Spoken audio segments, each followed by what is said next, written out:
My name is Oriahi. I'm a Nigerian filmmaker, director of Sylvia. From the first day you took your first breath, I have loved you. And nobody is going to take that away. Sylvia, you, of all people, should have known that this day will come. How am I supposed to know that the day would come where you would fall in love with somebody else? What did you expect, Sylvia? You're not even real. So I made a film called Taxi Driver Kwashao, and yeah, I heard it was successful at the time. So a lot of people came around, and Trino Studios approached me with the script. It was titled Sylvia.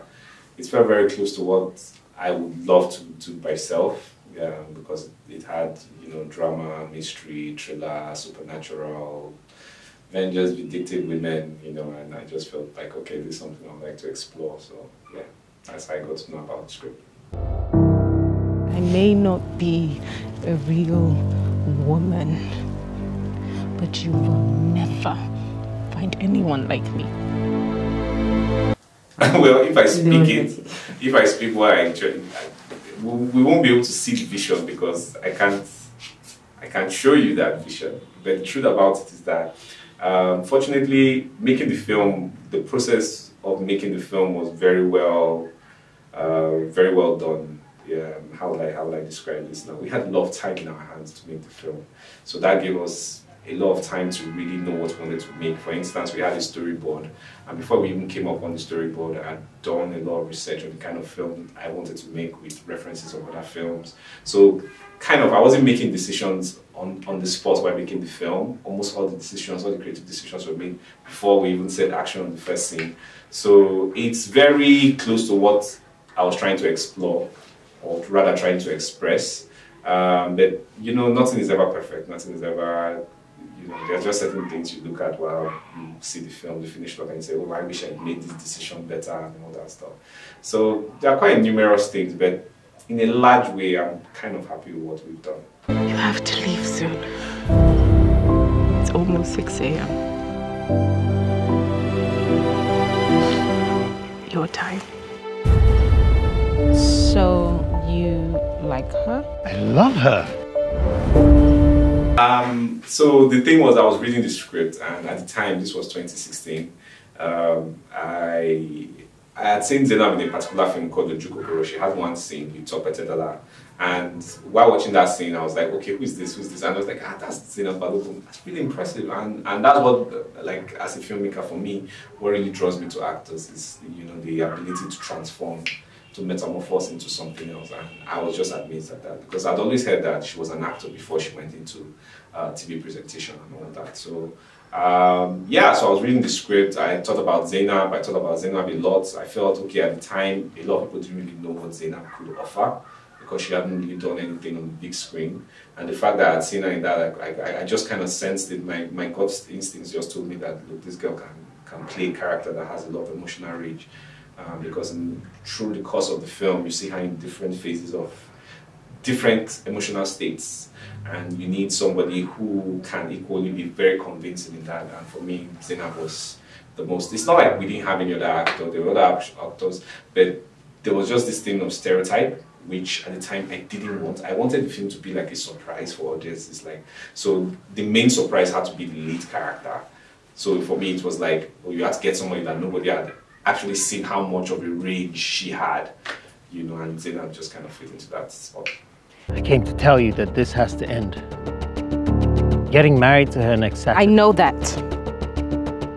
I know that we had some good times, but things have changed. So the thing is, I'm not anti-comedy. My last film, Taxi Driver Kwashao, had a mix of comedy and whatever it was. But for me, I've always been drawn, like, getting to know myself as a filmmaker. I've gotten to know the kind of narratives that spike my interest and all that. And for me, because of my sensibilities, upbringing, and the rest, I'm drawn to stories that deal with a lot of emotional journey of characters. And for some reason, somebody was telling me that I'm for some inexplicable reason, I'm drawn to women with raging emotions, and my characters tend to reflect that. So for me, reading a script which had a woman who was heartbroken and she decided to take it out on the guy and his future and all that, it just felt like, yeah, this is some kind of stuff I want to do. So for me, I was willing to jump on it. The good thing was I had a studio that was equally willing to make that choice, which is Trigger Motion Pictures. It's very daring to do something that is against the norm. Especially, even I myself, I understand why it's only economically wise to do something that is the norm, which is mainstream, and make your money back, because trust me, filmmaking is very capital intensive. I've lost a lot of friends making films that didn't work out. Not that I have a lot of films in my catalog, but one of the films, it was a very bad experience. So for me, I was just, I felt like I was just kind of lucky, to finally have a script that was very reflective of the kind of narratives I wanted to tell, and I was being backed by a studio. I need your help. Have the nerve to come here and ask me for help after what you did! I need you to go somewhere, in case I know you're safe. Safe? From what? This was like an amazing experience. Making Sylvia was like an amazing experience because we had a lot of time to just make things right. So we had like 5 months of pre-production, we had 1 month of production, and we had over 8 months of post-production. And when you have such time, it gives you enough space to explore, to research, to do takes and retakes, if necessary, not just for the fun of it. It took me roughly 4 weeks. Principal photography was for 4 weeks. Yeah.